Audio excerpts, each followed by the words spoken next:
First, I'm going to set the table, so to speak. First of all, let me begin with this. How many of you know that everyone around the world was interested in these 4 blood moons that I discovered, talked about? A lot of people wrote about it, and a lot of people said things that I never said, and people were saying that I was saying that. But what I've always said, and I still very much hold to, is these were signs in the heavens warning mankind of something that was coming soon, all right? Now, let me show you this.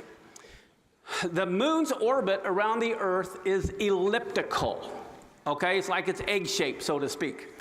When the moon, let me go to my little diagram right here. Okay, do you see the moon right here? Okay, there's the moon. Its orbit is elliptical, going around. Now, sometimes when it goes around, it's not always the same amount of distance. It might be like this the next time. So sometimes it's close, sometimes it's far away. When the Earth is or the moon is at its furthest point from Earth, it's called the apogee. It's a long ways away. When it's at its closest point to Earth, it's called perigee. Okay, everyone got that? Okay.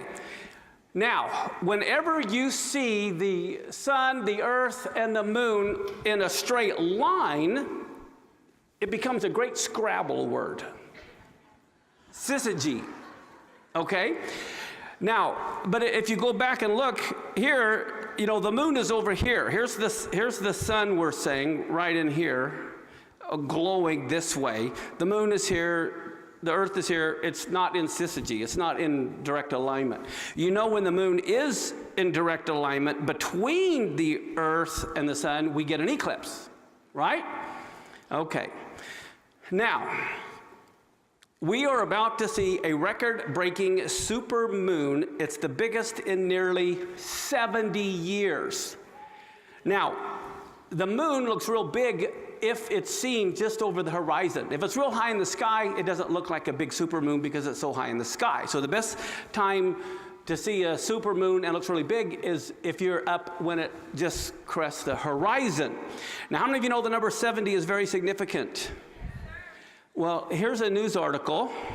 Well, first, let me tell you this. Normally, scientifically, you only get like 1 supermoon every year in a couple of months. It so happens this year we have 3 supermoons in a row. There's one in October, there's one in November, and there's one in December. But the one in November is the super duper moon. Okay? What is meant by a supermoon?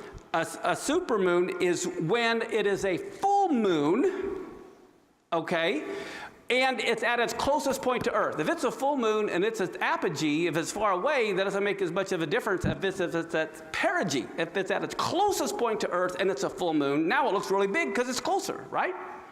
Okay. We have 3 full moons in a row that all appear at apogee. But this one in November is special. Okay, what do we find? First off, it's the same night we have Ari Abramowitz. Now, supposedly, because we're going on daylight savings time, according to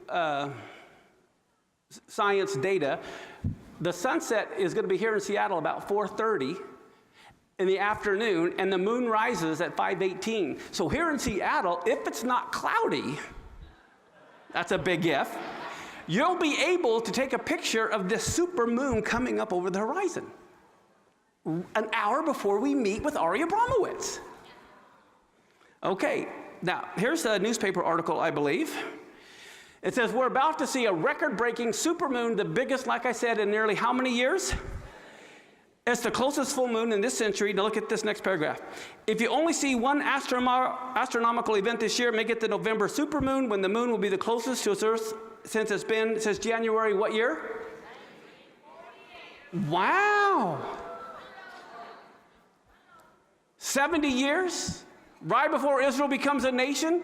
Here we have these 3 super moons in a row. All right, the biggest one is just in a week and a half on Monday night, November 14th. It says here at the bottom that it won't happen again until November of 2034. Okay? So I just wanted to point out that you have 3 supermoons in a row, with the biggest one happening this next week, right before the flood takes place, biblically. Okay. Now here's just this, I am not endorsing any presidential candidate here, but I'm just stating a fact. The inauguration ceremony for president is on January 20th of 2017. It is every year, with the celebration to follow. The next president, whoever that may be, their first full day in office will be the following day, January 21st, 2017. Everyone follow me? It just so happens. On June 14th, 2016, Donald Trump turned 70 years old. So on January 14th, Donald Trump will be 70 years and 7 months old and 7 days on the inauguration day. Now, I just think that's fact. This is a fact. Donald Trump will be 70 years old, 7 months and 7 days old, his first day in office. Now, I'm not endorsing a candidate. I am just telling you that this is fascinating. This kind of stuff fascinates me. Now, here's the next thing. The number 7, as you know, is very significant. In Hebrew, the 7th letter is zayin, and it means a weapon. Okay? It even looks like a weapon. You can see the little white zayin within the handle of the axe. So here's what's fascinating. Here, the word zamar, the first letter of the word to sing is zamar in Psalms 9:11. The zayin also represents to prune, Leviticus 25:3. Now this year in Hebrew is 5777. 777. Okay? Now, what you realize, what Hebrew letter is the 7th letter? Zayin. 777. The first digit is 5, okay? And the 5 means, hey, to behold. So here, this year means to behold, weapon, weapon, weapon. Warfare, warfare, warfare. The last time, 70 years ago, we had this big supermoon was before Israel went to war. In 1948, 70 years ago. Now, what's fascinating, there's an anomaly in Hebrew, as many of you that have been around know, that there are letters that are big, there are letters that are small, letters that are upside down and backwards that do not get translated into English. Well, one of the places where the zayin is really big, the only time it appears really big, is in Malachi 4 and 5, and it's the word zikron or zikru here, to remember. It's the word to remember. And what are we supposed to remember? The Torah of Moses. Okay, and this has to do with, behold, I send you Elijah the prophet. Now, the word zayin refers to warfare, as I said, or it's a weapon. What this is telling us, the greatest weapon we have in the last days is to remember the Torah of Moses. This is why the devil doesn't want us to have anything to do with it, because in the times we're about to enter, it is our greatest weapon that we have. There's more. Remember the 7 spirits of God. Okay, Isaiah 11:2 talks about the 7 spirits of God. What do we know from 2 Corinthians 10:4? The weapons of our warfare are not carnal, but mighty through God, through the pulling down of strongholds, right? We're to have involved in spiritual warfare, correct? So one of the things I think we need to realize, with the fact that this coming year that we're in right now is 5777, which all represent zayins and weapons and weapons and weapons, it also means to sing, it also means to prune. What God is telling us, this is the year that God is going to do a lot of pruning in the church. It's pruning time. But our warfare is to sing the Psalms. Okay, we need to be concentrating and remembering the Torah of Moses and praising him. Now, in case you didn't know, in your Torah scrolls and the like, there's these little toggans that are over certain letters. Okay? So these are the, how many of you have ever seen those in Torah scrolls? What the sages say is each one of those are actually little Zions are weapons, spiritual weapons. Okay? Now, how many of you know Psalms 91? How many of you know it's a warfare psalm? Is Psalms 91 a warfare psalm? You guys know this, right? Nowhere in the entire psalm is there a letter Zion. And so people would think, well, wait a minute. If that is a warfare psalm, why are there no Zions in it? Guess what? Do you see on, I don't know if you could really see on this, those little toggans? See the little toggans? Here, let me use my little color here. Do you see how the little three, there we go. Do you see this one has the toggans on it? You can see this one has it on it, this one has it on it, this one has it on it, this one, this one, this one. Okay, this is verse 12 of Psalm 91, and it has 7 letters, a total of 23 Zions on top doing spiritual warfare. In Psalms 91, it has more of these letters with the toggans implying a spiritual battle that is going on in the heavenlies. And so, let me go back. So basically, when we recite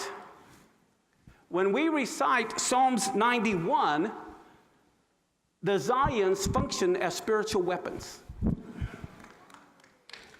Okay, we have 777 this year, I believe, is going to be the year of warfare.